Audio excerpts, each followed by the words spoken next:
Vamos lá, gente, os queridos lá de Pedro II, São Cristóvão III principalmente.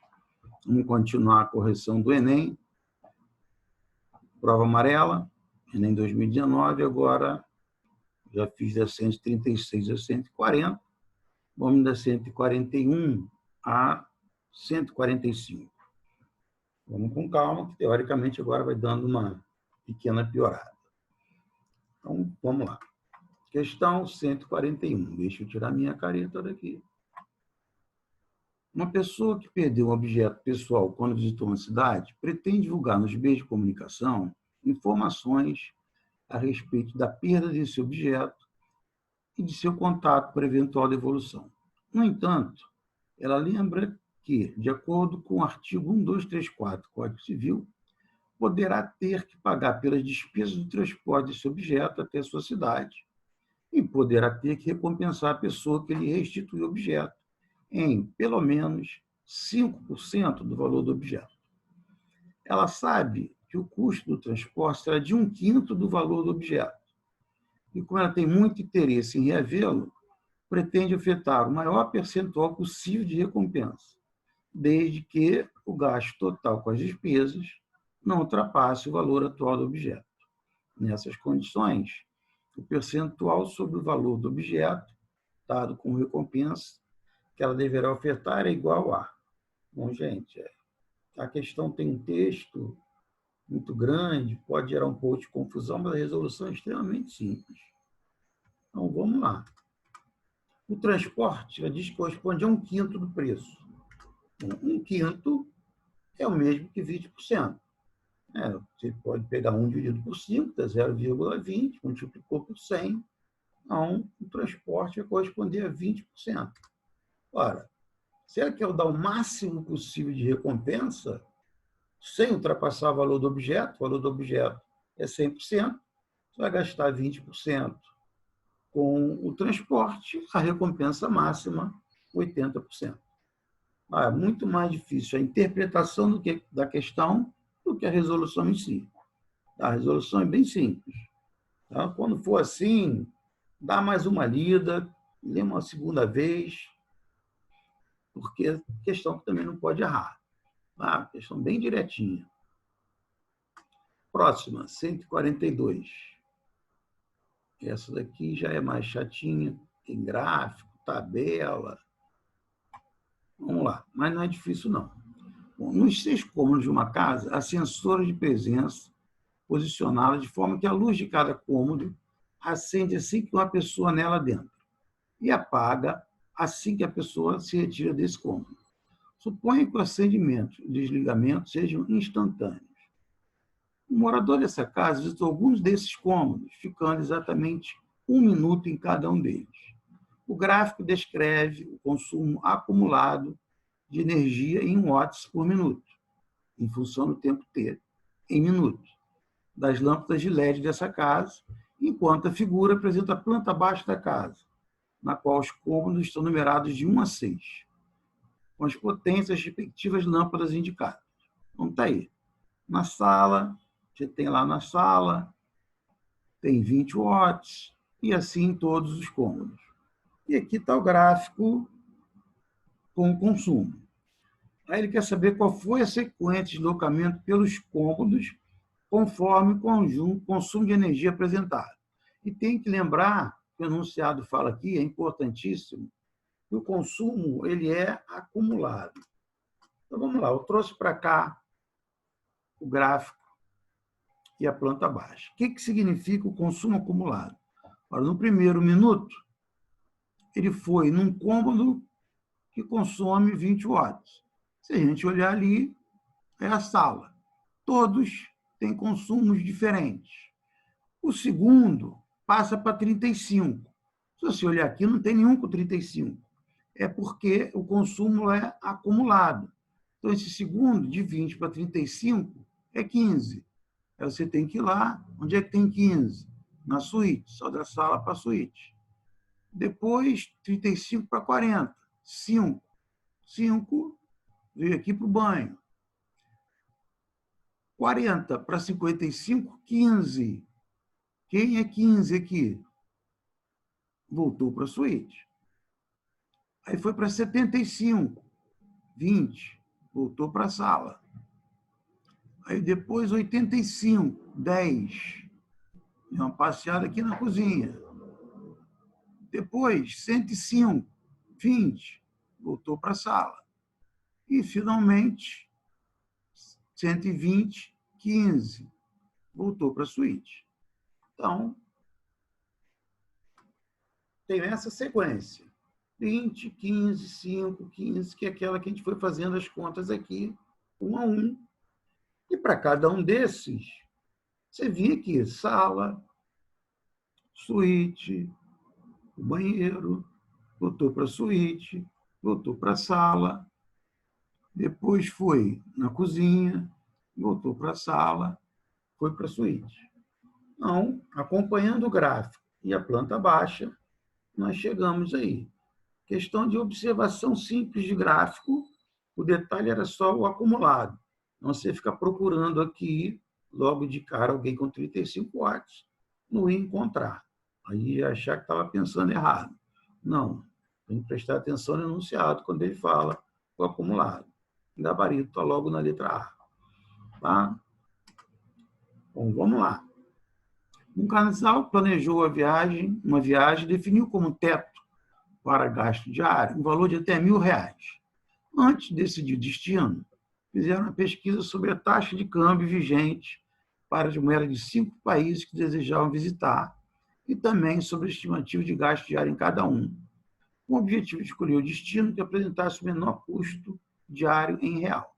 O quadro mostra os resultados nestas condições. Qual será o destino escolhido? Bom, aqui, gente, geralmente a prova do Enem, ela tem um texto base, pode ter um gráfico, uma tabela ou não ter, e vem uma pergunta e a ideia é que você responda a pergunta e vá para o enunciado. Porém, para atender algumas habilidades, principalmente a habilidade que você tem que fazer um tipo de análise, você tem que acabar resolvendo uma questão do tipo verdadeiro ou falso. Ou seja, tem que responder, verificar cada uma das alternativas. Não é usual no Enem, mas em função de algumas habilidades, isso vai acontecer aí, em pelo menos, às vezes, umas 4 ou 5 questões da prova. A gente tem que fazer uma por uma. Então, vamos lá. Coloquei de novo aqui. Então, vamos calcular. Na França, a taxa de câmbio é o euro, usado lá, 3,14, com gasto diário de 315 euros. Multiplicou, R$ 989,10. Já dava para o casal ir à França, porque é menos de R$1.000. Nos Estados Unidos, multiplicar a taxa de câmbio pelo gasto diário. Já não dá para ir. Na Austrália, dólar australiano vezes o gasto diário, dá para ir. Canadá, taxa de câmbio, gasto diário, dá para ir. Reino Unido, nem pensar. Então, você poderia ir em 3 lugares, mas o enunciado pede que você vá no que seja mais barato.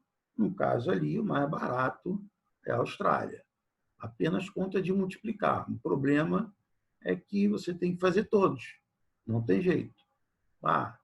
Tem que fazer todos. Pode fazer, diminuir aqui um pouco, aqui, bota 4 aqui, 300 ali, 1.200, passou e não faz a conta.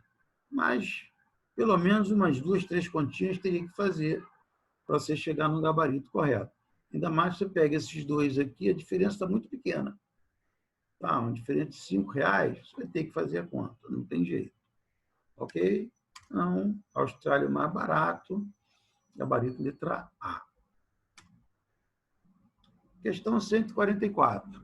Esse aqui já está com texto menor, questão tranquila, sabe? Não pode errar isso aqui, não.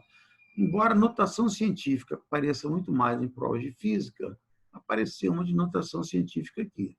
Então, vamos lá. A gripe é uma infecção respiratória aguda de curta duração causada pelo vírus de influenza. Ao entrar no nosso organismo pelo nariz, esse vírus multiplica-se, disseminando-se para a garganta e demais partes das vias respiratórias, incluindo os pulmões. O vírus influenza é uma partícula esférica que tem um diâmetro interno de 0,00011 milímetros. Está aí disponível, onde é que foi feito o acesso. Ele quer esse diâmetro em notação científica. Tá? Então, 0,00011 é 11 sobre, temos 5 casas, 100 mil. Lembrando que, para passar para a notação científica, tem que escrever um número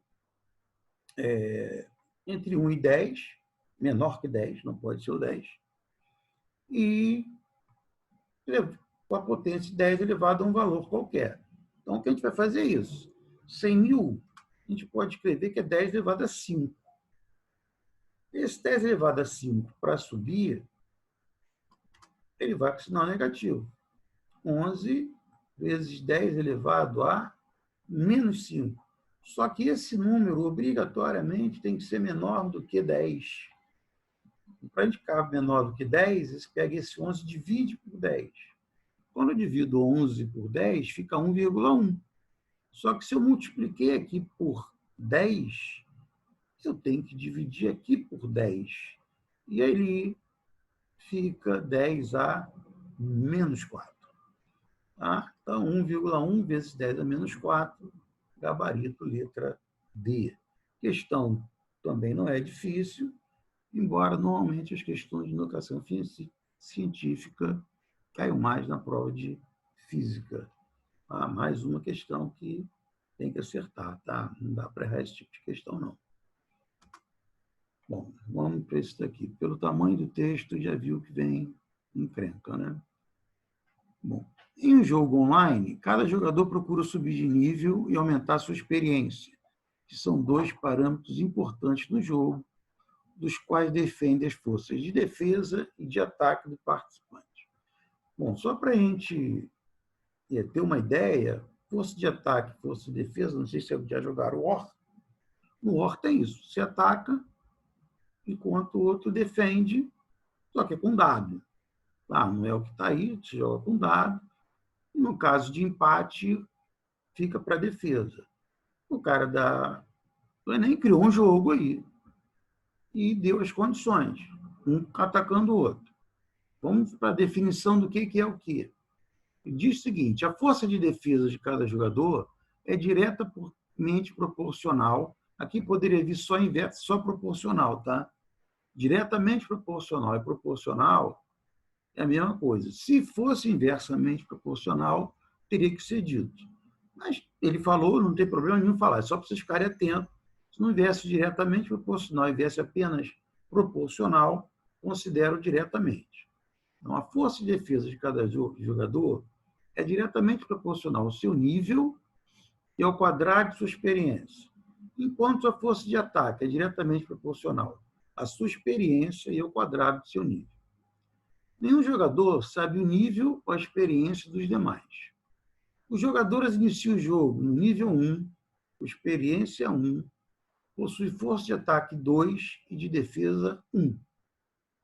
Nesse jogo, cada participante se movimenta em uma cidade em busca de tesouros para aumentar a sua experiência. Quando 2 deles se encontram, um deles pode desafiar o outro para um confronto, sendo desafiante considerado o atacante. Compara-se, então, a força de ataque desafiante com a força de defesa do desafiado e vence o confronto aquele cuja força for maior. O vencedor do desafio aumenta seu nível em uma unidade.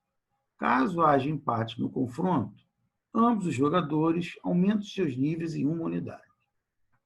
Durante o jogo, o jogador 1, de nível 4, experiência 5, irá atacar o jogador 2, de nível 2, experiência 6.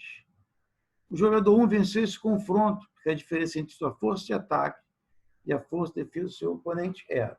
Quando você chega aqui, você já esqueceu tudo que está lá em cima. Então, é uma questão chata, uma questão que não é fácil, mas vamos lá. A resolução não é difícil, mas a interpretação é. Então, defesa diretamente proporcional, então tem uma constante, ela é diretamente proporcional ao nível e ao quadrado da experiência. Já o ataque é diretamente proporcional à experiência e ao quadrado do nível. Nós temos que encontrar essas constantes. E ele dá condições da gente encontrar essas constantes. Porque no início eu tenho que a experiência é 1, o nível é 1, a força de defesa é 1 e a força de ataque é 2. Substituindo, 1 igual a K1, 1 ao quadrado, que é 1. K1 deu 1, e 2 é igual a força de ataque é 2, igual a K2 vezes 1 vezes 1. Com isso, a força de defesa ficou 1 vezes N vezes E ao quadrado, enquanto a força de ataque ficou 2 vezes E vezes N ao quadrado. Bom, o jogador 1 ele vai atacar com uma experiência 5 e o nível 4. Bom, 2 vezes 5 é 10, 4 ao quadrado vai dar 16, 10 vezes 16, 160.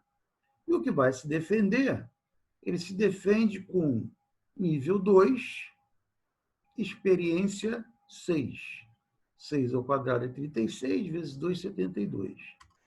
Fez a diferença, 88, e está aí gabarito letra B.